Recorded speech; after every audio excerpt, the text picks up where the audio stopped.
The music industry did not lose control of its music to a rival company. It lost control to a college student, a piece of software, and an argument about what the internet was for. In June 1999, an 18-year-old named Shawn Fanning released a preliminary version of a program called Napster. He was a student at Northeastern University in Boston.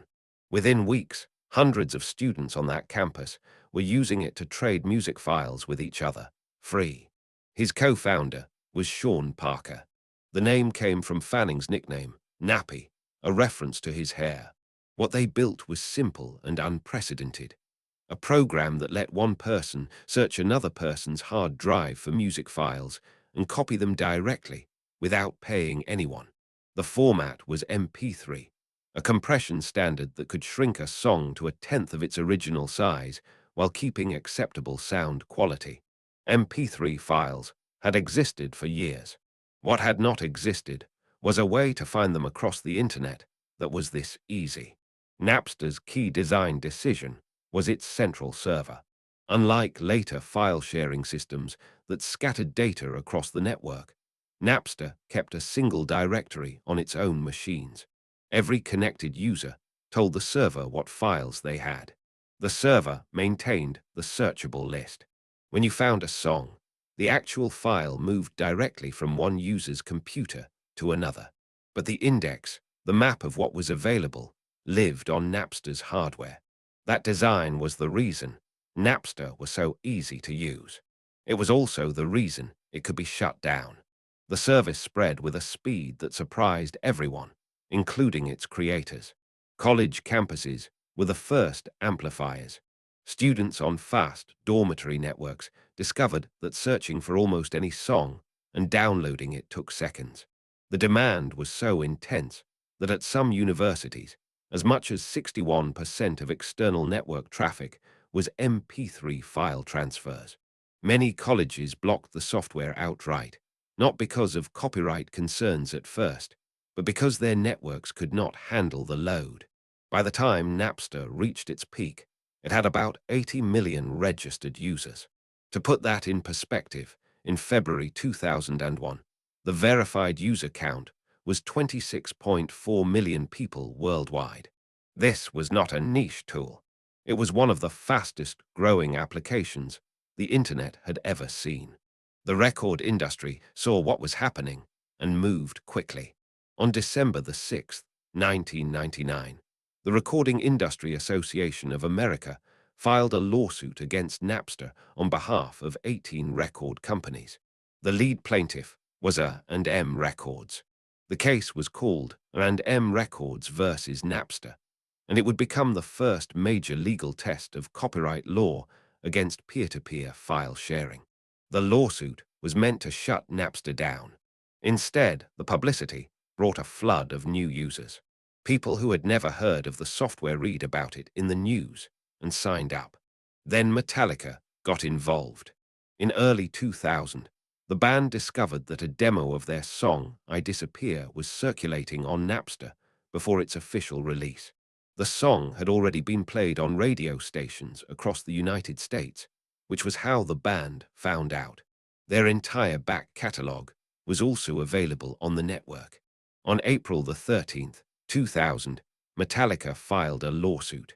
A month later, the rapper and producer Dr. Dre filed a similar suit after Napster refused his request to remove his work from the service. These were not abstract legal arguments. Metallica and Dr. Dre delivered thousands of usernames of people they believed were pirating their songs. The message from the artists was direct. This is our work, and we did not give permission for it to be here. Napster tried several defenses. It argued that users were engaged in fair use, making temporary copies to sample before buying or accessing recordings they already owned on CD, or sharing music that artists had consented to distribute. It invoked the safe harbor provisions of the Digital Millennium Copyright Act. The law passed in October 1998 that limited the liability of online service providers for what their users did. On February the 12th, 2001, The United States Court of Appeals for the Ninth Circuit issued its ruling. It affirmed the district court's decision on every major point. The fair use defense was rejected on all three grounds. The court found that Napster users were likely engaged in direct copyright infringement. It was not fair use to copy entire songs and distribute them to strangers. On contributory infringement, the court held that Napster had actual and constructive knowledge of what its users were doing. The company could not claim ignorance when the entire purpose of the system was to help people find and copy music. The court drew a clear line between Napster and the earlier Sony Betamax case, where the Supreme Court had ruled that recording technology was acceptable because it had substantial non-infringing uses. Napster was different because it had specific, actual knowledge of infringement on its own system. On vicarious infringement, the court found that Napster had a financial incentive. The more users it attracted, the more valuable the platform became for potential advertising. And while Napster argued it could not control what users shared, the court found that its own system design gave it the ability to police activity within its means, and it had failed to do so. The case was sent back to the district court. Napster was told to track user activity and block access to infringing material. It could not comply. On July the 11th, 2001, Napster shut down its entire network. The settlement that followed told its own story. Napster agreed to pay music creators and copyright owners $26 million for past, unauthorized uses of music, plus a $10 million advance against future licensing royalties. The company tried to convert its free service into a paid subscription model, but by then, the audience had moved on. In May 2002, the German media company Bertelsmann announced it would acquire Napster's assets for $85 million and transform it into a subscription service. Bertelsmann had been the first major label to drop its lawsuit against Napster. But in September 2002, a bankruptcy judge blocked the sale. Napster was forced to liquidate. The original company was gone. Here is the part the familiar retelling often misses. Shutting down Napster did not restore the world that existed before it. The music industry had spent 2 years fighting a legal war, and it won every battle that mattered. But the thing it was fighting, the idea that music could be found and copied over the internet, did not disappear when the court order landed. Other file-sharing systems emerged immediately, and they were harder to shut down. Nutella, Fast Track, Kazaa, and later BitTorrent operated without a central server. They had learned from Napster's architectural vulnerability. You could not unplug a single machine and stop the network because there was no single machine. The industry's own response came from an unexpected direction. In April 2003, Apple launched the iTunes Music Store. Steve Jobs had spent 2002 negotiating with all 5 major record labels. When iTunes opened, it was the only legal digital catalog that offered songs from every one of them. Individual tracks cost 99 cents. You could buy one song without buying the album. The iTunes Store did not succeed because it replicated the Napster experience. It succeeded because it offered something Napster never could: a legal, reliable, easy-to-use alternative that the labels had agreed to. It was not free, but it was good enough that millions of people were willing to pay. By April 2008, iTunes was the largest music vendor in the United States. So what actually happened? The music industry sued Napster, won, and shut it down. That part of the story is true, but the victory was incomplete in a way the industry did not fully anticipate. Napster had shown tens of millions of people that music could be found, searched for, and acquired over the internet.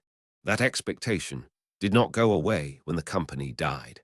It migrated to other file-sharing systems, and eventually to the legal digital market that Apple built and that the labels finally agreed to. The deeper lesson is about what happens when a technology outruns the legal and business structures around it. Napster did not invent MP3 compression. It did not invent peer-to-peer networking. It did not invent the idea of sharing music. What it did was make all of those things easy enough that 80 million people noticed. The music industry was right that Napster was facilitating copyright infringement on an enormous scale. The courts agreed, but being right about the law did not restore the market. The market had already changed. The question was no longer whether music would be available digitally. It was who would control that distribution and on what terms. Napster's centralized architecture was its strength and its weakness. It made the service usable in a way that no decentralized system could match at the time. But it also gave the courts a single target, a single point of failure, a switch that could be flipped off. The systems that came after were harder to use and harder to stop. The first digital music war was not a simple story of heroes and villains. Shawn Fanning was not trying to destroy the music industry. Metallica was not wrong to object to their work being distributed without permission. The courts were not ignoring the potential of new technology. They were applying existing law to a situation the law had not been written for. What the legal war revealed was not that copyright law was broken. It was that the distribution system copyright law protected had already been bypassed. The lawsuit settled who was liable. It did not settle the question of how music would reach listeners in an internet era. That question took another decade to answer.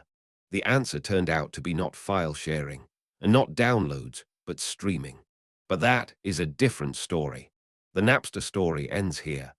A college student, a central server, 80 million users, and a lawsuit that changed how the music industry thought about the internet.